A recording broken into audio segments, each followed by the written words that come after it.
Hey, what's going on? This is Thomas Galdenzi with Combat Sports Coverage. And on this edition, I'll be interviewing UFC vet and now bare knuckle boxing fighter Jason "The Kid" Knight over his upcoming bare knuckle boxing match where he'll be taking on UFC vet Artem Lobov. Tell me how your training camp went for this fight Saturday night versus the Russian Hammer Artem Lobov. Training camp went great. I had zero injuries. I made a lot of improvements. Worked solely on my boxing, and got with a real good coach. And I feel like I'm ready to go out here and show the world what I've been working on.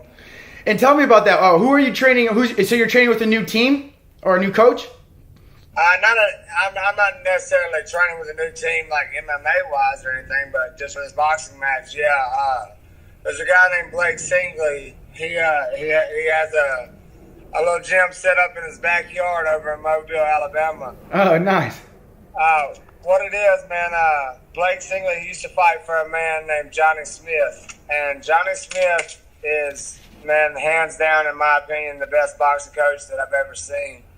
And Johnny Smith, he made Blake a badass boxer. Blake is, Johnny's prodigy. Well, Mr. Johnny, he doesn't teach anymore, and Blake kind of took over the reins. He's got his own little boxing ring in his backyard. He's got his little shed set up as a little gym, and he's been creating some pretty good fighters out of there. So I went over there and put in some work with him, and I feel like that I've made all the necessary improvements to beat the hell out of Artem in a couple days. That's awesome. That's great to hear. Especially here, you're getting some great rounds in of some high-level boxers and getting, making sure your boxing is going to be tip-top for this fight. And tell me, how much different is it training for a bare knuckle fight other than mixed martial art fights? Like, do you have any different type of training methods to maybe make your knuckles or hands a little bit stronger since you won't be having any gloves on? Nah, man. I've trained, a lot of boxing rounds is all I've done. I mainly trained in 18-ounce gloves, so that way I know my hands are going to be lightning fast. Anytime I hit pads, I make sure that I'm not hitting hard, and I'm not going to hit Artem very hard. I'm just going to hit him a lot, and I'm going to cut his face. I'm going to make him wish that he never got in the fight. But my knuckles, they're not very strong anyways. I broke them a lot as a kid, but that's no big deal. I've been in a lot of street fights. It's not my first bare knuckle event, so it's no big deal. If I break this right hand, this is the one that breaks a lot. If you look at it, it's fucked up. But if it breaks, I'm just gonna keep hitting him with it. It's not that big a deal, man. I'll feel it the next day. I might feel it a week later, but I won't feel it that night. I promise you that. My adrenaline's gonna be going, through the roof. There's no way a broke hand's going to stop me from swinging, punches at his face. And I believe that. We've seen you fight many times, and we all know you always go out there. You'll put on a show. You're one of the toughest people I've seen inside the ring. Even if you get hit with shots that might knock out someone else, you always stay in there and press forward.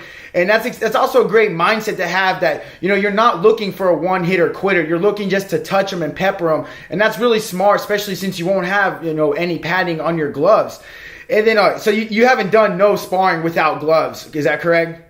No, man. You see all the scar tissue on my face? If I spar without gloves, I'd be fucking a bloody mess. Yeah, definitely. Yeah, man.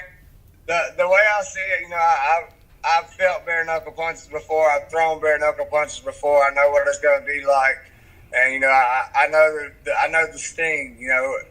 Every punch that he hits me with is going to sting. It's going to feel like it cuts my face, but I can take it. There's nothing he can hit me with that I can't take. And, if he does just happen to get lucky and rock me, I've got 8 seconds to recover. I have 8 seconds to recover. There's no way in hell that this guy walks away victorious. He can't knock me out, and he's in my hometown. He's coming over here into my territory trying to do something, that's just not going to be able to be done. And how important is that to you that, you are fighting for Mississippi? You're fighting, like you just said, at your hometown, and he's, coming over to try to, do damage to you in your hometown in front of your fans and family. Is that, it gives you a little bit more extra motivation to put a hurting on him? Yeah, man. I mean, the main thing is I really want to go out here and put on a show for my fans. These are the people who got me there. These are the people who's been rooting me on since I was 14 years old.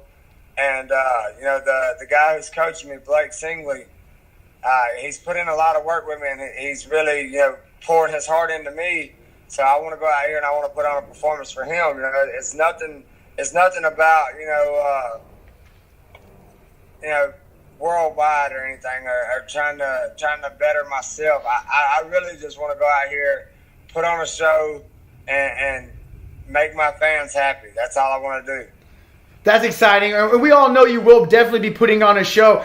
And tell me, how different is it for you now that you'll be going five 2-minute rounds instead of 3 5-minute rounds? Is that a big difference for you, or do you think that might help you out? I think it's really just the boxing pace is a little different. That's something I had to get used to at first. Hold on one second. Okay. I'm backing up. Give me just a second. But yeah, the boxing pace is a little different, man. It's something I had to get used to at first. I thought, 2-minute rounds, man, that's going to be easy. I'm going to breeze through a 2-minute round, and then I get a whole minute to breathe in between. Hell yeah, that's going to be nothing. I'll recover in 10 seconds, and I'll be ready to go for the next round. Well, my first time I ever went to a boxing gym, I go over there, and there's this little black guy named Debo. And Debo's I think he's like a 125 or 135er. He walks around probably about 145 pounds. Probably fights like 125 or 135.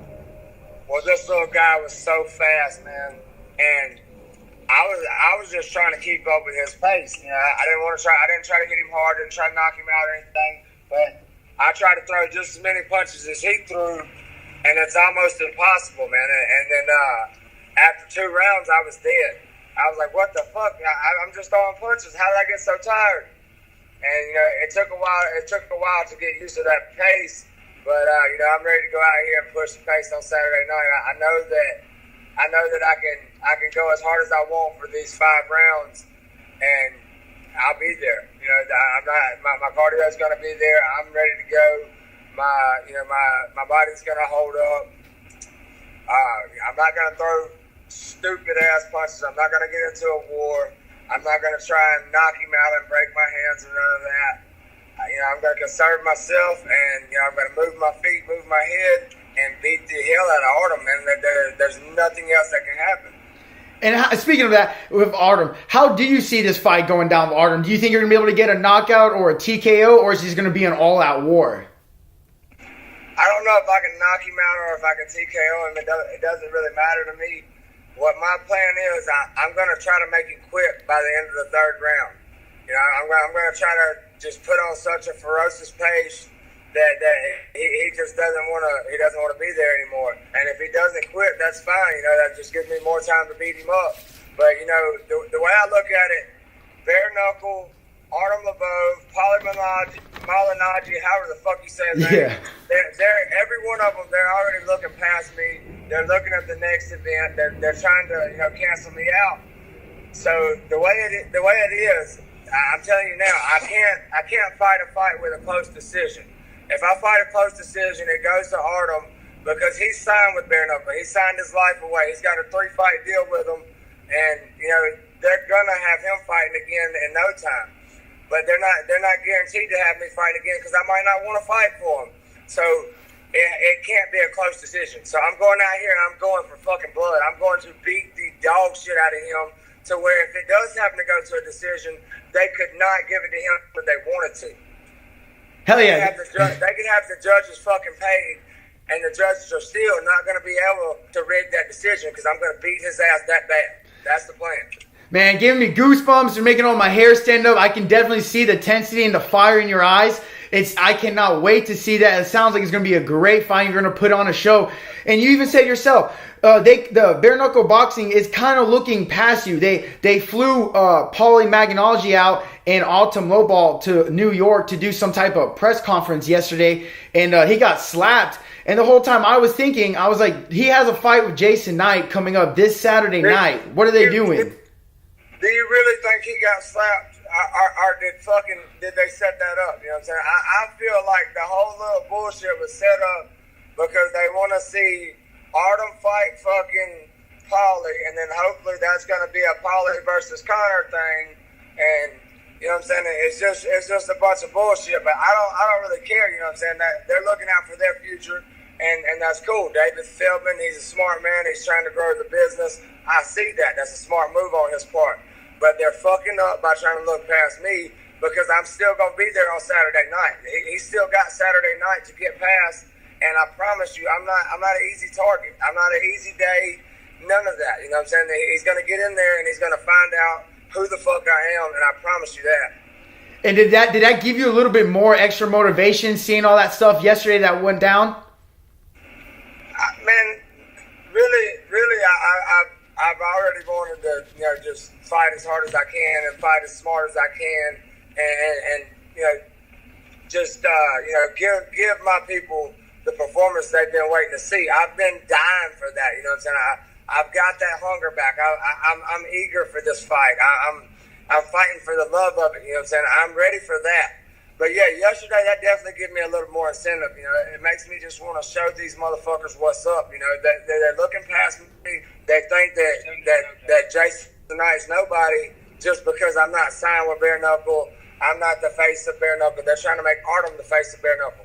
When I get done, they're gonna be like, "Damn, man, why the fuck did we sign Artem? Why didn't we try to fight to sign Jason?" You know what I'm saying? But see, the thing, like, I told him I didn't want but one fight. I made that clear. I just want to fight in Biloxi because it's my home. But because the only reason I said that, it makes no sense, man. If I sign with Bare Knuckle, then that makes me where I can't fight for ONE FC. I can't fight for Risen. I can't fight for Bellator. Okay, Bare Knuckle says it's a non-exclusive contract. I can fight for whoever else. But if you own Bellator, would you sign a guy who's signed to a Bare Knuckle fight? If you own one, would you sign a guy who's signed to Bare Knuckle? Hell no, because they're guaranteed to get cut. They're guaranteed to get injured. You know what I'm saying? They're not going to be prepared to fight for you in 3 months if they just fought for Bare Knuckle a month ago. You know what I'm saying? It's just not probable. So I left my options open, and if Bare Knuckle gives me a good deal afterwards and I decide I want to sign with them, maybe. If, ONE FC calls, maybe, Risen, whatever, something like that, I'm going to be there. I'm going to be ready for it. And let's say when you do beat Artem, what if the Bare Knuckle comes to you and says, "Hey, we want you to fight Paulie next"? Would you be open to that maybe? Hell yeah, man. I mean, why not? Paulie's a good boxer.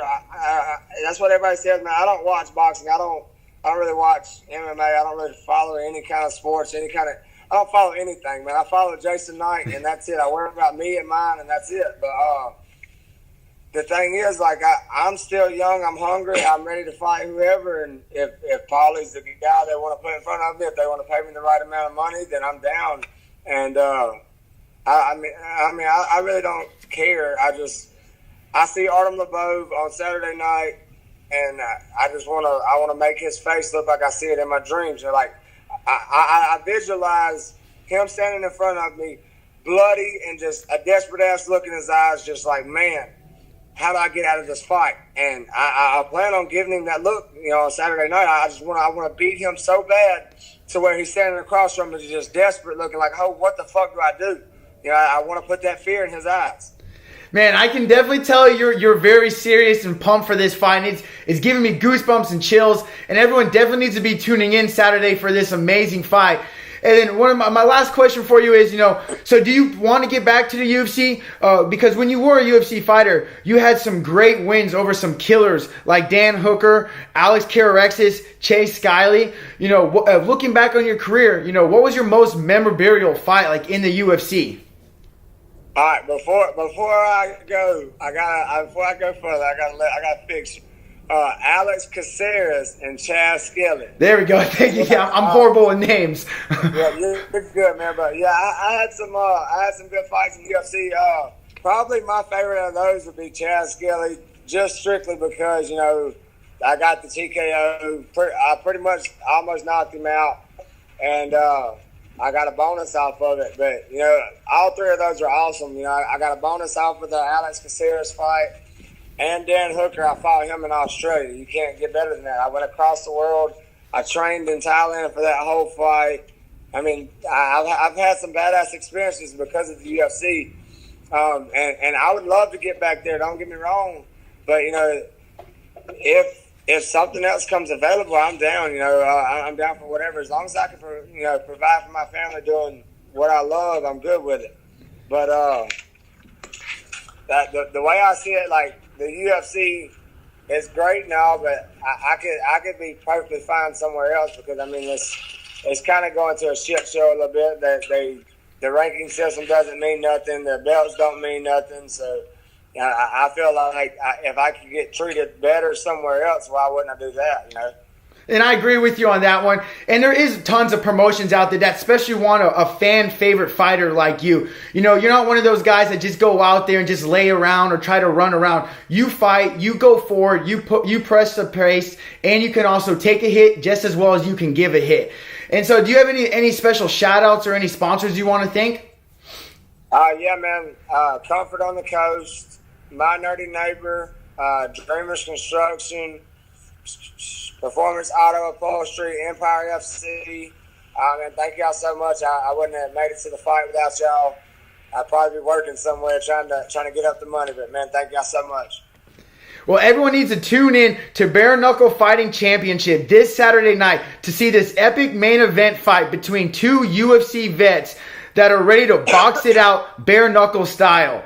And thank you again, Jason, for coming on the show and giving me some of your time. And I cannot wait to see this fight. And I hope you smash Artem and then you get that Paulie fight. Yeah, man. I promise I'm going out there for blood. I'm not going to leave, empty-handed.